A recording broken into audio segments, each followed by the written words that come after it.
Thanks for tuning in today to Look Before You Speak. And as we mentioned before, this year we're really focusing on visiting with artists in their studios and visiting with them while they're working on a piece or drawing and talking about the process. Today I'm just thrilled that Theo Ellsworth is having us back. He had us here last year, but he's going to do a little bit of drawing and maybe exploring of a new piece or drawing. So anyway, Theo, thanks for coming on. Yeah, thanks for being here. Yeah. And even though you're here locally in Missoula and you've grown up here, you exhibit all over the country, don't you? Yeah. I just had a big show in Los Angeles a couple months ago where I had 80 new woodcut pieces. And so that's like part of the reason for that is your whole connection to illustration and comic books, and that is an avenue to reach people, and that's a lot of your audience. Yeah, pretty much all of my art, even the single standalone pieces, feel like they're part of a story or part of a whole world that interconnects. Yeah. Doing illustration and comics feels pretty inseparable from the fine art, like gallery pieces. Mm-hmm. Sure. Yeah. Well, I think comic books have a history of being very democratic, reaching all classes of people, as opposed to maybe art in a museum, which might reach only one class of people. Mm-hmm. So. Anyway, what are you working on today, or what do you want to share with us today? Well, I've been working on today. I've been working on album art for this record label based out of London that I do art for, and hopefully getting back to some comics, and I have a few commission pieces to get to. So, do people, if you're working on an album cover, do they have, we need X, Y, Z, or what are some of the rules or dictates that you have about your illustrations? With the record label is called Nashville Industries, and I'm their house artist, so I do every release that they put out, and they just send me the music, and I'll play it on repeat. Oh, that's cool. And I'll kind of take a hint from like the title of the album or the titles of the songs, but a lot of it's just listening to it and then seeing what imagery comes to mind, and they kind of given me creative freedom, so I just kind of. So you're working on that today. Yeah, we're peeking over your shoulder. Some of it I had to hide because they're kind of protective of. Yeah, sure. Because it won't come out for a few months. Yeah, yeah. And so, how long have you had this studio in Missoula? I've been in this space for maybe a year and a half. This is my third studio in town since I moved back like 5 years ago. So. I think oftentimes artists experience, or they develop their drawing skills in isolation.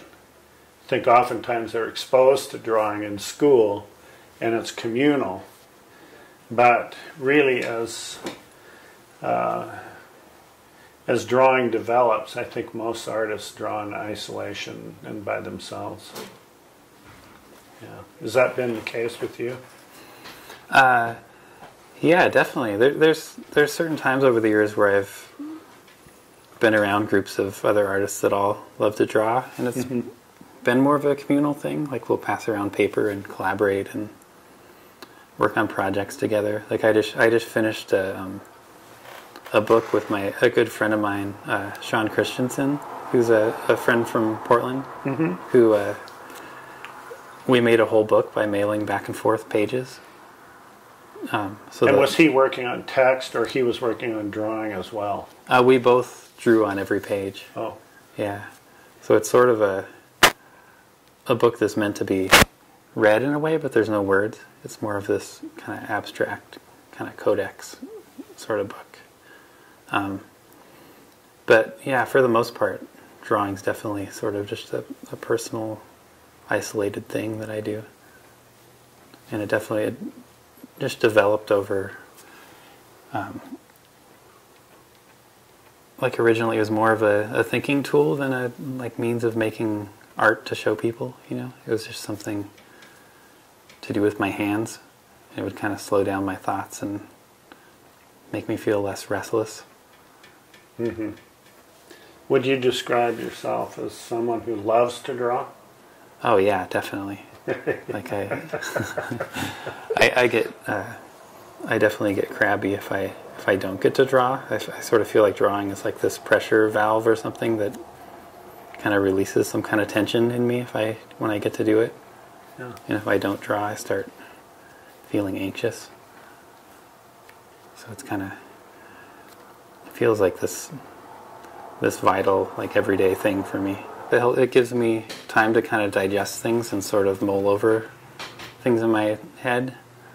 So it helps me to not be as like just like reactionary in my day-to-day life, because I feel like I'm able to kind of digest things through my drawing.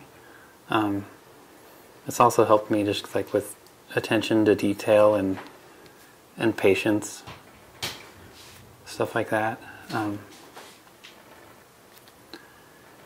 Yeah, I feel like it's sort of hard to even pinpoint kind of its overall value to me, but I just feel like it's kind of baked into my personality at this point. Mm-hmm.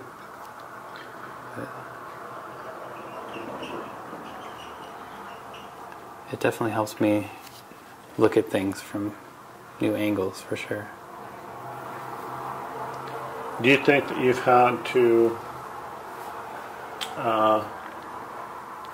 maybe this isn't the right way to phrase this, but do you think you've had to develop some rules for yourself to hone in what it is you're trying to do or accomplish? That's kind of an abstract question, but yeah, personal structures or things you intentionally decide to do before you pick up a pen or pencil. I guess the only real like rule I have for drawing is I try not to hesitate and I try not to hurry. Like I just try to get totally absorbed in what I'm doing, and kind of let it be what it is, and make sense of, like, if the pen slips and I make some kind of mistake, I just try to integrate that into the drawing. Yeah, I don't really have many things I do to like kind of like before I can sit down and draw. I try to just always have the pen with me and be ready to work. I have two young kids at home and very specific hours that I get to draw. So as soon as I get here and close the door, I try to sit down and get working, basically. I'm not sure if that answers. No, I think it means, I take that as saying you have a structure that you've arrived at that works for you.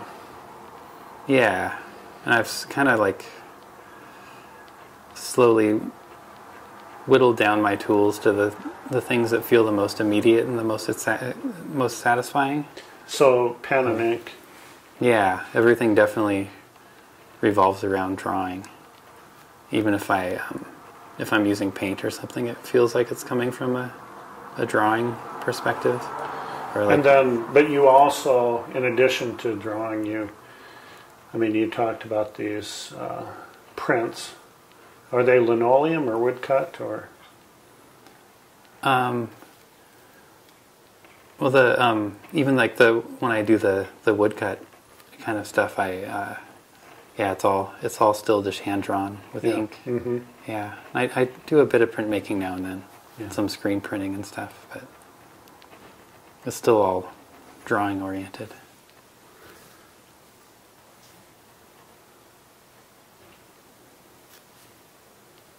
You mentioned you're working on an album cover, and this is also, and you have this connection to comic book culture, and but the album covers are where is that? You are on contract and the studio artist for this album company. Yeah, Nashville Industries, and they're based out of London. So you can do all of that communication electronically and send images electronically. Yeah, I've never actually met the guy that I work with, but I've been working with him for quite a few years now.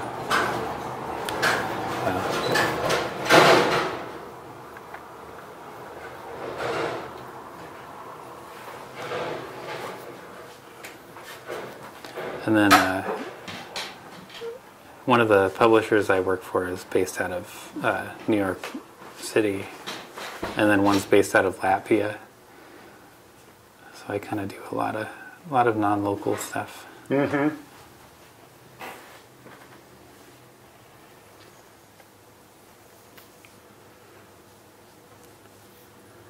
Notice your lines are kind of. I like the way you described it, like not to hesitate but not to hurry. Mm-hmm. And that's a really great description. Like there's a certainty about the way you draw. There's a confidence that this will evolve into something. And but you don't start off with a particular vision ahead of time, necessarily. Yeah, even if I do have something in mind, I feel like it's always kind of foggy until I really sit down and work with it. Like I don't usually try to mold a picture to fit exactly what's in my head, because then I'll usually end up running into walls because I can't draw something exactly how I see it. But if I just kind of work with the pace and see where it goes and see what wants to come out on the page, then I usually have a lot more fun. And then there's room for surprises. But my whole style definitely came out of just doing spontaneous doodles and straight pen and just filling pages with things, and just kind of as a way to think. So that's, I guess that kind of gave me an ease with just drawing without knowing what's going to happen. Mm-hmm.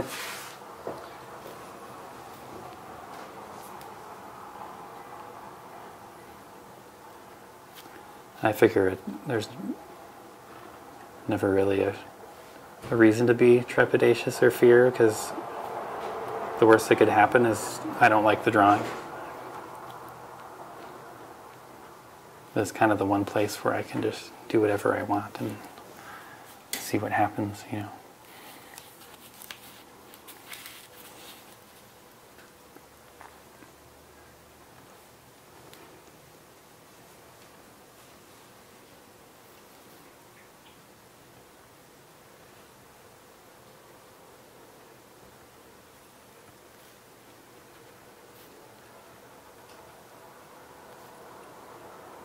It's really wonderful to be,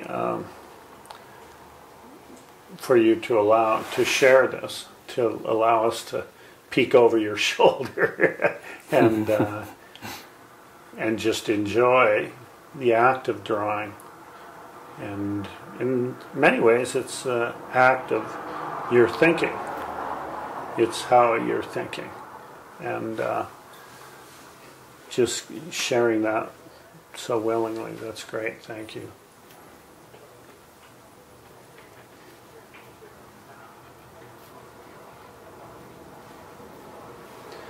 Do your children draw? Yeah. I've been doing a lot of drawing with both of them. It's been a lot of fun.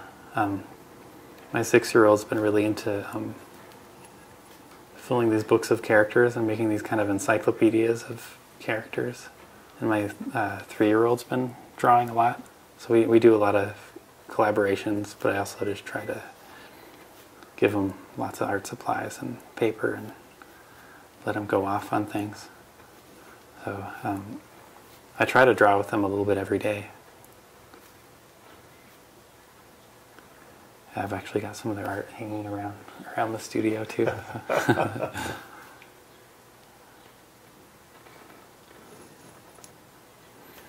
Yeah, and I got to be with each of them individually at the moment where it suddenly really clicked that they could draw people or characters. Like when they were younger, they would both. I would just give them art supplies, and they would fill pages just with colors and scribbles, you know. And then they both individually had this moment of like, I can draw people, and it like really clicked in their head, and I got to watch them suddenly start drawing figurative stuff, and that was really amazing. Yeah, just to see how their brains worked and how they went about that.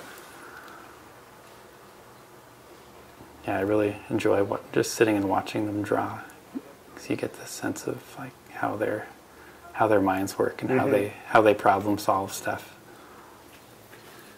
Well, it's so much of a personal language, and you gain an insight into how people think, but how they communicate too.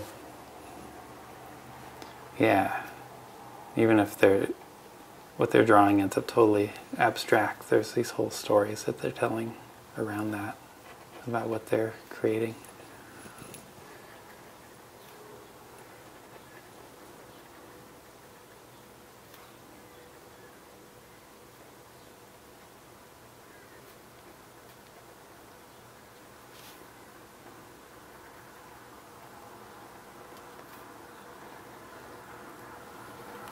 Anyway, I'm just kind of doing these haphazard row of characters, but for some reason it's always something really so satisfying. These are characters that actually you revisit.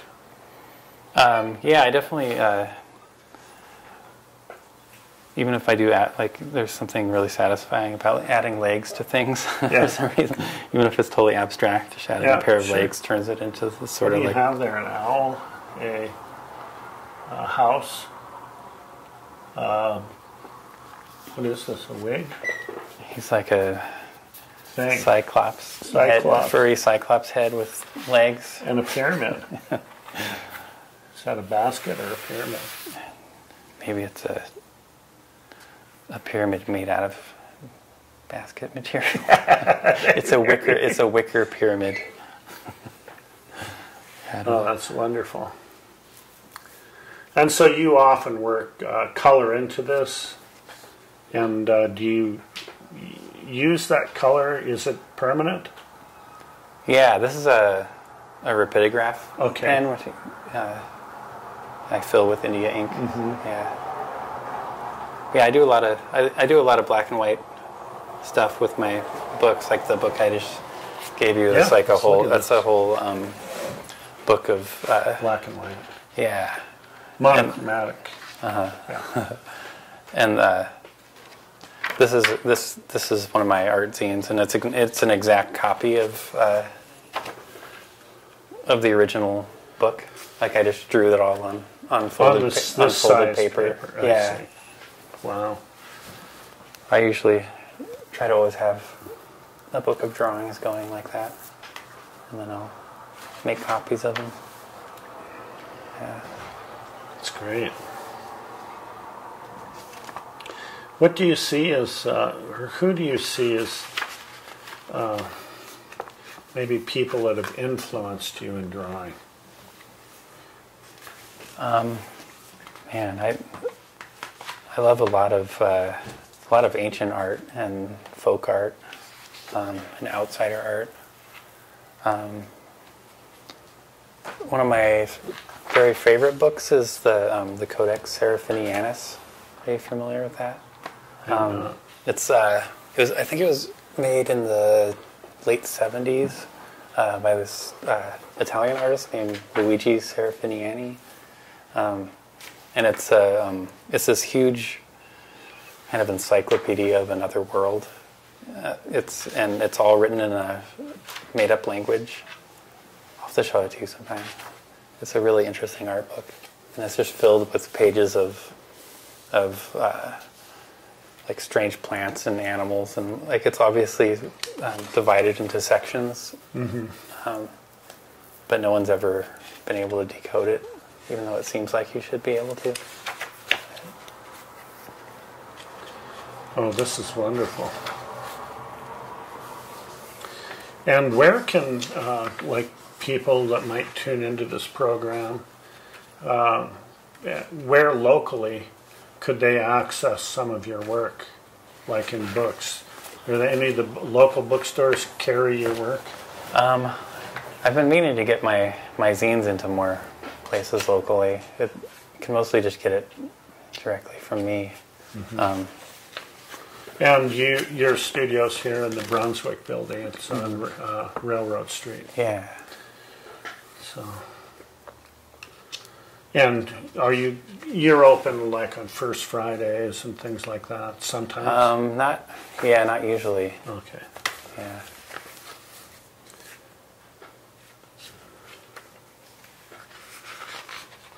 Well, I want to just thank you so much for having us today and sharing your drawing and some insights that you have about drawing. And maybe we'll look around the studio a little bit and talk about some of the work before we close up the program. Sure, today. Sounds good. And thank you so much. Talk about this piece a little bit. This big one? Yeah.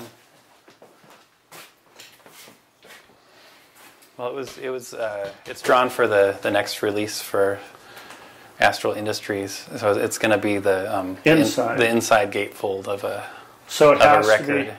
Now, how do you send this off electronically? Just with the? They don't need the actual piece. Nope. Yeah, I just send them high resolution scans of it. Yeah. And but the cover of this is that same character, but you see his whole body, and then you open it up, and it's like a close up of his face. That was kind of the idea of it. Oh, that's wonderful. Just wonderful. And so you're working on the inside cover. Yeah. That's great. And your studio's full of drawings. Yeah, this is kind of a little art show of older pieces that I've kind of held on to. That I originally hung it because the Zach was doing a open studio event last week, so I kind of rarely have. This is only the second. I've only been open to the public twice, but I hung this show just to kind of show people my work. Yeah. Thank you so much for tuning in today, and it's just been wonderful visiting with Theo Ellsworth here in his studio at the Brunswick building. And be looking for Theo's work. It's out there, and I'm thrilled that he opened his studio up and visited with us about drawing. About it's a personal journey, but it's also something he opened up and shared with us. But thank you, Theo, for having us. Yeah, thanks for visiting. It's great to have you. Okay.